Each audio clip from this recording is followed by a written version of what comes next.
Bienvenue à toutes et à tous à ce 87e Salon international de l'automobile de Genève. Vous voulez tout savoir sur les tendances, les nouvelles technologies et surtout ces voitures qui font rêver. Je vous invite à une immersion comme vous ne l'avez jamais vécue.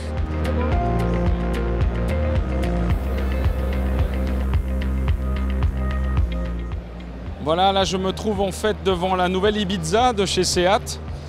Cette voiture a la particularité d'inaugurer la nouvelle plateforme pour les petites voitures dans le groupe Volkswagen. On la retrouvera notamment avec la Polo.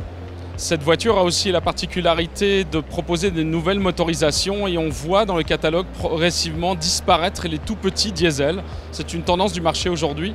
Même si les consommateurs sont toujours prêts à acheter des voitures qui roulent au diesel, c'est de moins en moins le cas avec les petites citadines.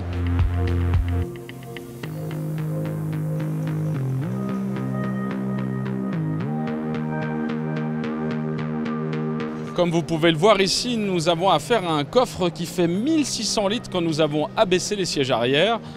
Un coffre qui est étonnamment grand pour la catégorie de cette compacte Hyundai i30, une concurrente de la Golf Break ou de la Skoda Octavia par exemple.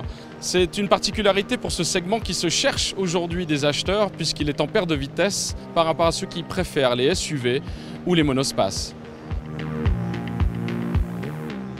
On la reconnaît à cette calandre si caractéristique, c'est bien une Alfa Romeo, mais pas une Alfa Romeo comme les autres, puisqu'il s'agit d'un SUV.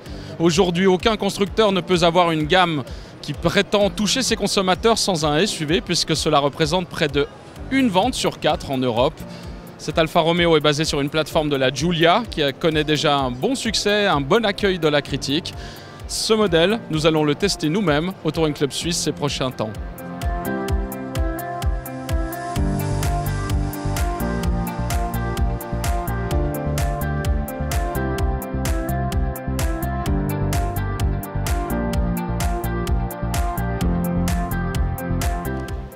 Tradition et modernité, c'est un petit peu le vœu pieux de cette marque automobile, Morgan légendaire.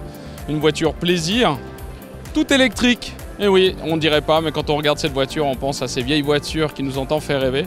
C'est bien la preuve que l'on peut associer l'efficacité énergétique au véritable plaisir de la conduite. De nombreux constructeurs automobiles aujourd'hui nous présentent sur ces stands des voitures électriques à l'autonomie de plus en plus grande, comme la Zoé par exemple chez Renault, qui nous permet maintenant d'aller jusqu'à plus de 400 km.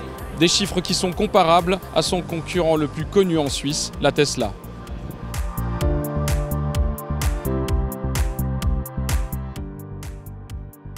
Que serait le Salon international de l'automobile de Genève sans ces supercars? Nous le voyons derrière moi, cette Ford GT66, ce modèle qui a tant fait rêver puisqu'elle a remporté les 24 heures du Mans sous une autre version. Elle est là, derrière moi, pour plaire au public. On le voit quand on se promène dans les allées du salon de l'automobile, on nous parle beaucoup d'automobiles capables de rouler toutes seules ou efficientes énergétiquement, mais il y a aussi énormément de stands qui vous proposent des supercars, des voitures qui sont là uniquement pour faire rêver.